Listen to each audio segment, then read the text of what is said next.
মুসলিম জবাই করে, মুসলিম ধর্ষণ করে, কুরআন অবমাননা করে, ইমাম গুম করে, একটা দুইটা মুসলিম ধৈরা ধৈরা জবাই কর স্লোগান দেওয়া, জয় শ্রীরাম স্লোগান দেওয়া ইসকন স্বাধীন বাংলাদেশে বিচরণের অধিকার হারিয়েছে। আজ যদি আমরা এই জঙ্গি ইসকনকে না থামাতে পারি, লিখে নিন, কাল তারা আমাদের ঘরে ঢুকবে জয় শ্রীরাম বলে। আমাদের মা বোনদের ধর্ষণ করার জন্য তাদের গোপন মিশন আছে, যে মিশনের জন্য তারা নিবেদিত। তাদের কলিজার ওজন অনেক বেড়ে গেছে, তাদের কলিজার ওজন অনেক বেড়ে গেছে।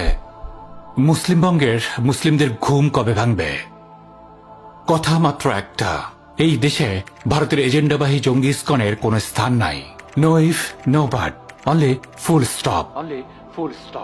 যদি আমরা আমাদের সন্তানদের, আমাদের মা বোনদের, আমাদের আলেম ওলামাদের জঙ্গি ধর্ষকদের হাত থেকে নিরাপদ রাখতে না পারি, আমাদের মা বাবা আমাদের হারিয়ে ফেলুক। আজ আমরা হেরে গেলে কাল তারা জিতে যাবে। কালিমা লা ইলাহা ইল্লাল্লাহু মুহাম্মাদুর রাসূলুল্লাহ সাক্ষ্য দেওয়া অন্তরগুলো এখন এত দুর্বল হয়নি যে জয় শ্রীরামের বাহিনী আমাদের গলা কেটে আর ধর্ষণ করে আমাদের উপরে বিজয়ী হবে। আওয়াজ তুলুন, রাজপথে নামুন, ছড়িয়ে দিন। কথার শুরু এবং কথার শেষ ইসকন নিষিদ্ধ করেই তবে থামবে বাংলাদেশ। ইসকন নিষিদ্ধ করেই তবে থামবে বাংলাদেশ।